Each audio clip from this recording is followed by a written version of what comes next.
एक बार फिर mission take classes में आप सभी का स्वागत। आज हम उन क्वेश्चन की बात करेंगे जो 2018 में बिहार पीसीएल के ग्रेड थर्ड एग्ज़ाम में पूछे गए थे। सारा क्वेश्चन वहीं से होगा क्योंकि ये प्रीवियस ईयर का ही पेपर बनाया गया है। तो आइए प्रश्न नंबर 1 देखते हैं। जब लोड प्रतिरोध स्रोत प्रतिरोध के बराबर हो, जब लोड प्रतिरोध स्रोत प्रतिरोध के बराबर हो तो निम्न में से कौन सा अधिकतम होगा? वोल्टेज, पावर, पावर फैक्टर या धारा? तो इसका जो सही आंसर है वो है पावर। क्या अधिक होगा? जब प्रतिरोध लोड प्रतिरोध स्रोत प्रतिरोध के बराबर होगा तो पावर अधिक होगा। ये क्वेश्चन नंबर फर्स्ट। अब प्रश्न number 2। Electric room heater converter में निम्नलिखित में से कौन सा ऊर्जा रूपांतरण सिद्धांत है? इलेक्ट्रिक रूम हीटर कन्वर्टर में निम्नलिखित में से कौन सा ऊर्जा रूपांतरण सिद्धांत है?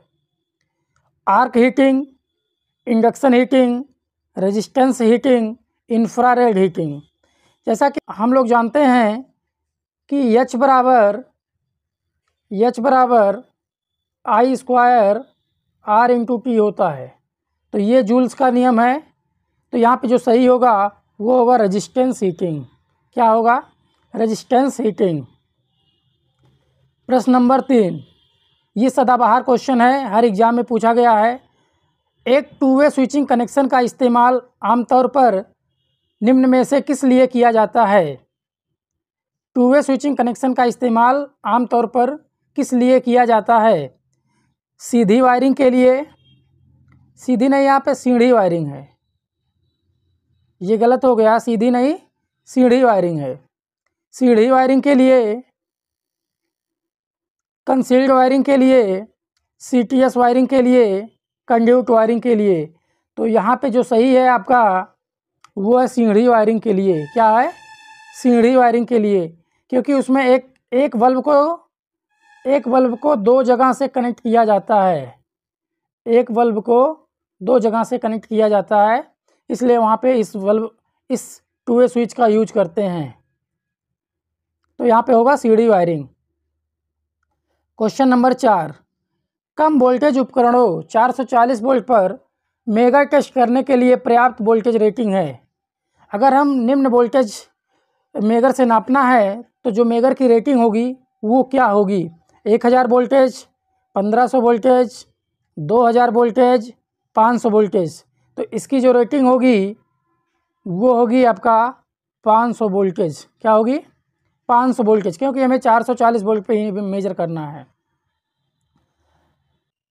प्रश्न नंबर 5। 1500 आरपीएम पर चलता हुआ एक 2 पोल सिंक्रोनस जनरेटर किस आवृत्ति पर ईएमएफ जनरेट करेगा? मतलब वोल्टेज जनरेट करेगा। ये वोल्टेज की बात कर रहा है।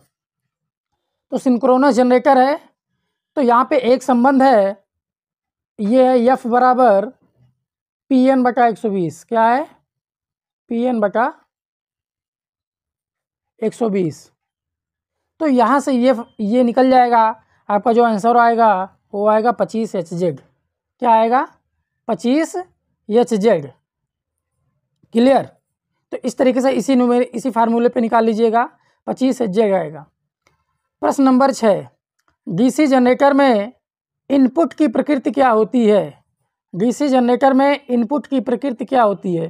क्वेश्चन ये कहना चाह रहा है कि जो डीसी जनरेटर को हम इनपुट करते हैं वह किस शक्ति के रूप में करते हैं। तो अगर जनरेटर है तो उसको हम यांत्रिक ऊर्जा देंगे। क्या देंगे? यांत्रिक ऊर्जा। जनरेटर को क्या देंगे हम? यांत्रिक ऊर्जा है, जो मैकेनिकल एनर्जी। तो जनरेटर क्या करता है? एमई को ई में कन्वर्ट करता है। किस में करता है? एमई, मतलब मैकेनिकल एनर्जी को इलेक्ट्रिकल एनर्जी में कन्वर्ट करता है। तो इस तरीके से यहाँ यांत्रिक शक्ति सही होगा। अगला क्वेश्चन। निम्नलिखित किस प्रकार के वाइंडिंग का इस्तेमाल आजकल डीसी मशीनों में नहीं किया जाता? निम्नलिखित किस प्रकार के वाइंडिंग का इस्तेमाल आजकल डीसी मशीनों में नहीं किया जाता? Lap winding, duplex winding, wave winding, Gramme ring winding. तो यहाँ पे जो वाइंडिंग यूज नहीं किया जाता है वो है ग्रेमे रिंग वाइंडिंग। क्या है? ग्रेमे रिंग वाइंडिंग। अब हम बात करते हैं लैप वाइंडिंग की।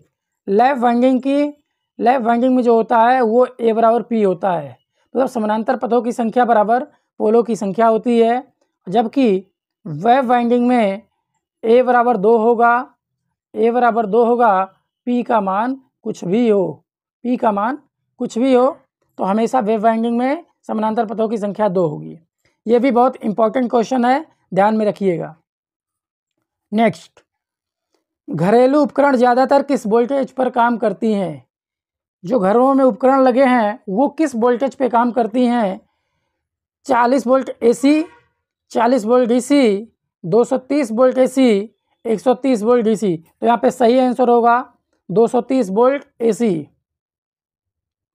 अगला क्वेश्चन, थर्मल पावर प्लांट में, प्रश्न नंबर 9, थर्मल पावर प्लांट में टरबाइन की स्थिति क्या है?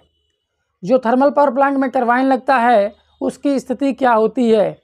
जनरेटर के तुरंत बाद, बॉयलर और जनरेटर के बीच, बॉयलर से तुरंत पहले, जनरेटर और ट्रांसफार्मर के बीच। तो जो अपना बॉयलर लगा, जो टरबाइन लगा होता है वो जनरेटर और बॉयलर के बीच में जो लगा होता है उसी को क्या बोलते हैं? टरबाइन। क्या बोलते हैं? तो यहाँ पे जो आंसर होगा, बॉयलर और जनरेटर के बीच में जो लगा होगा उसको टरबाइन बोलेंगे। इस तरीके से जनरेटर बॉयलर के बीच में क्या लगेगा? टरबाइन। नेक्स्ट क्वेश्चन, खिलौनों में निम्नलिखित में कौन सा मोटर प्रयुक्त किया जाता है? खिलौनों में निम्न में से कौन सा मोटर प्रयुक्त किया जाता है? Sided pole motor, capacitor start motor, capacitor start capacitor run motor, split phase motor. तो यहाँ पे हम बात करेंगे, यहाँ पे जो आंसर सही होगा वो होगा साइडेड पोल मोटर। क्या होगा? Sided pole motor. ये क्वेश्चन बहुत बार पूछा गया है क्योंकि साइडेड पोल मोटर की जो दक्षता होती है वो होती 5 से 35%। बहुत बार पूछा गया है क्वेश्चन। साइडेड पोल मोटर की जो दक्षता होती है वो 5 से 35% होती है। अगर से वीडियो पाने के लिए आप कमेंट करिए, और प्रीवियस ईयर का पेपर अब सॉल्व कराया जाएगा। डेली 10-10 क्वेश्चन का टारगेट है, 10 क्वेश्चन मिलेगा क्योंकि एग्ज़ाम नवंबर के लास्ट वीक या दिसंबर के फर्स्ट वीक में होना है। तो इस तरीके से सारा पूर्ण कर लिया जाएगा। अगर वीडियो अच्छा लगा हो तो चैनल को लाइक करें, सब्सक्राइब करें, शेयर करना ना भूलें। थैंक यू, धन्यवाद।